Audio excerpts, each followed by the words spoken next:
Yeah, this is a kill detection, and I wanted to kind of do a little narration on some of this. This is my first flight, and it was about 8:30 at night, right before it got dark. I got one more flight in after this one, but I was testing out a new antenna pod that I had built, and I'd put it on top of that car, and it was a little hard drive magnet in the bottom of it to kind of hold it in place. But I got my goggles running to two antennas that are coming out of there. It's got a patch facing forward, and then I've got the R9 antenna, that Super 8 antenna, sitting on top, and I was kind of using it to see how everything would work.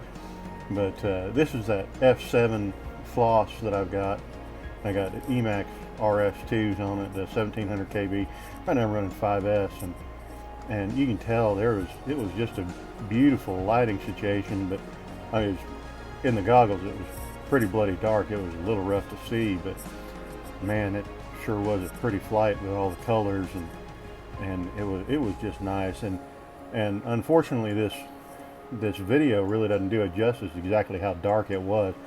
I mean, as you can see, lights are starting to come on, and well, lights have been on, and they're starting to show up and everything else, and it's just it was just really nice. And that is a thunderstorm. You can see the little rain streaks in the bottom of it over there. It had just gone past, but this was just so pretty, and being able to see, and to be able to fly inside the car with the air conditioner going and everything else. Because even though it was 8:30 at night, I think at this point, I think it was still 96 degrees. I think it'd been up to like 104 on this day. But man, this sure was nice, and it was fun to fly around and see this at night. And because really this was a lot darker than you can see here. This is that run cam split. This is a V2. I got a Victoza something lens on it, and it is just, it really did make this video beautiful.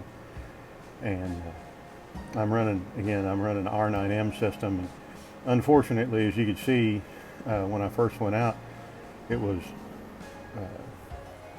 not doing too well as far as the distance on it, is because I've got it turned down to, like, I want to say it's at 10 milliwatts, and I didn't even think to turn it back up before I took off out of there. But so I couldn't get too much distance on it, but it sure was a nice, pretty flight. And that thunderstorm was much more spectacular as it was starting to go by, and there was some lightning in it and everything else, and it was really cool.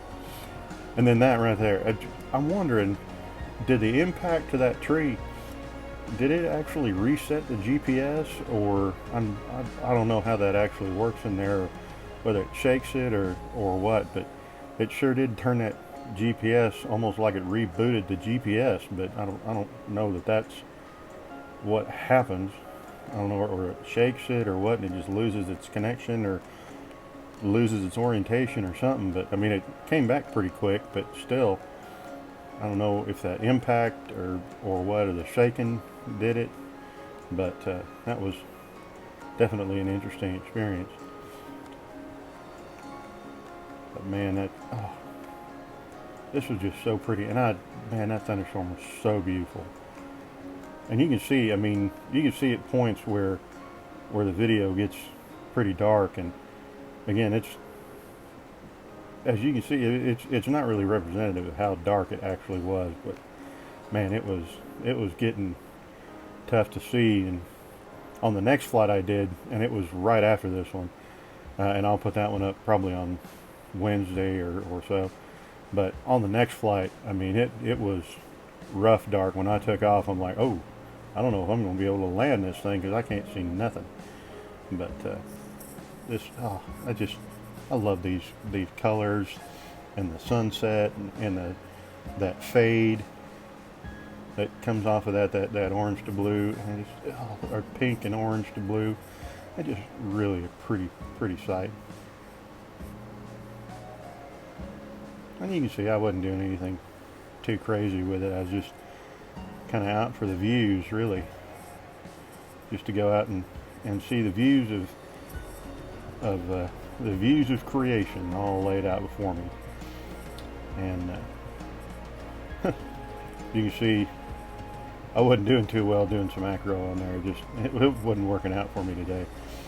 And plus I was still trying to get used to flying in the driver's seat and with the steering wheel kind of pushing the radio up into my business, and so it was a learning experience trying to get used to using that antenna pod sitting on top of the car and everything else. And you can see I kind of got behind the building there and got a little fuzzy, but it worked out pretty good.